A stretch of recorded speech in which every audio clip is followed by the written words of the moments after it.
ವರ್ಷದಷ್ಟು ಕೆಲಸ ಮಾಡಿಸಿ ₹1 ಹಣ ಬಿಡುಗಡೆ ಮಾಡಿಸ್ತೇನೆ. ಅವರನ್ನು ಕೆಲಸ ಮುಂದುವರಲಿಕ್ಕೆ ಅವಕಾಶವಿಲ್ಲದಂತೆ ರಾಜಕಾರಣ ಮಾಡುವಂಥ ಜನರಿಗೆ ತಪ್ಪು ಸಂದೇಶವನ್ನು ಕೊಟ್ಟಂಥ ಕೆಟ್ಟ ರಾಜಕಾರಣಿ ಯಾರಿದ್ದಾರೆ ಅಂದರೆ ನಮ್ಮ ಕ್ಷೇತ್ರದ ಶಾಸಕರು, ಈ ರಾಜ್ಯದ ಮಂತ್ರಿಮಂಡಲದ ಸಚಿವರಾಗಿರ್ತಕ್ಕಂಥ ವೆಂಕಟೇಶ್ ಅವರು ಹೇಳಲಿಕ್ಕೆ ಬಯಸ್ತೇನೆ.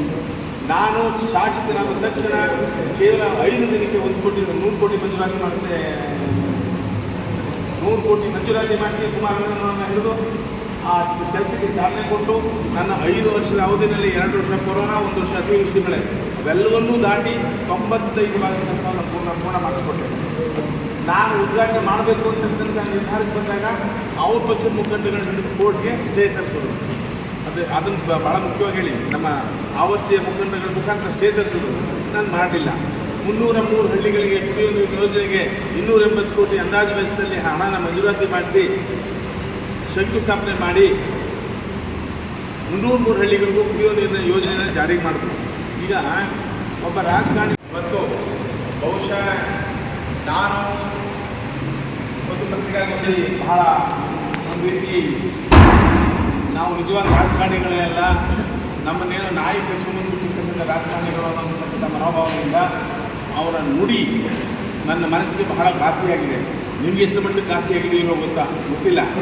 ಆದರೂ ಸಹ ನಾನು ಅವರ ಸಮಾರಂಭದ ವಿಚಾರದಲ್ಲಿ ಪತ್ರಿಕಾಗೋಷ್ಠಿ ಮಾಡಲಿಲ್ಲ. ಯಾರೋ ಕಿಡಿಗೇಡಿನ ನನ್ನ ಮನಸ್ಸಿಗೆ ದಾರಿ ಮುಗಿಸಿ ಅವ್ರಿಗೆ ಒಂದು ಹೇಳಿಕೆ ಕೊಡಿಸಿ ಇಲ್ಲದ ಸಮಸ್ಯೆಗಳಿಗೆ ದಾರಿ ಮಾಡಿದ್ರು.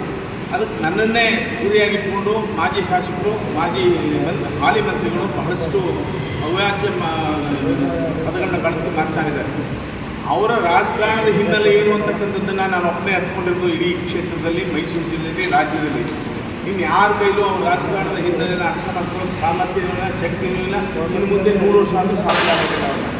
ಆದ್ದರಿಂದ ನಾನು ಅವ್ರನ್ನ ಮನವಿ ಮಾಡೋದಿಷ್ಟೇ, ಹಾಲಿ ಸಚಿವರಿಗೆ ಯಾವುದೇ ವೇದಿಕೆ ಮೇಲೆ ಒಬ್ಬ ರಾಜಕಾರಣಿಯನ್ನು ದೂಷಣೆ ಮಾಡಿ ಅವ್ಯಾಜ ಪದಗಳನ್ನ ಬಳಸಿ ನಿಂದನೆ ಮಾಡ್ತಕ್ಕಂಥ ನೀಚ ಬುದ್ಧಿಗೆ ನೀವು ಕಡಿವಾಣ ಹಾಕಬೇಕು.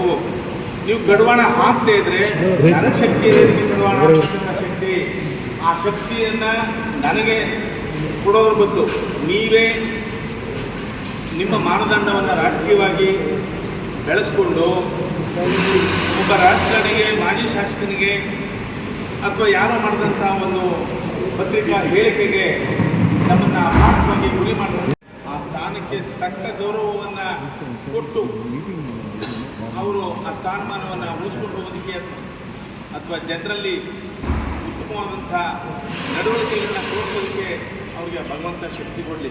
ನಾನು ಹೇಳ್ಬೋದು, ಅವ್ರ ಕುಟುಂಬಕ್ಕೆ ಮಾನ ಇದೆ ಅಂದರೆ, ಅವ್ರಿಗೆ ರಾಜಕಾರಣದಲ್ಲಿ ಮರ್ಯಾದೆ ಇದೆ ಅಂದರೆ, ರೇ ಸ್ವಾಮಿ ವೆಂಕಟೇಶಣ್ಣ, ನೀನು ನಿಜವಾದ ಒಬ್ಬ ರಾಜಕಾರಣಿನೇ ಆಗಿದ್ದರೆ ಹೋಗಿ ರಾಜ್ಯ ಸರ್ಕಾರದ ಕಾವೇರಿ ನೀರಾವರಿ ನೀರಿನಲ್ಲಿ ನಾನು ನಮ್ಮ ದೇಶವನ್ನು ಗುಜರಾತ್ ಮಾಡಿರುವಂಥ ಆಚರಣೆ 9 ಕೋಟಿ ಹಣದ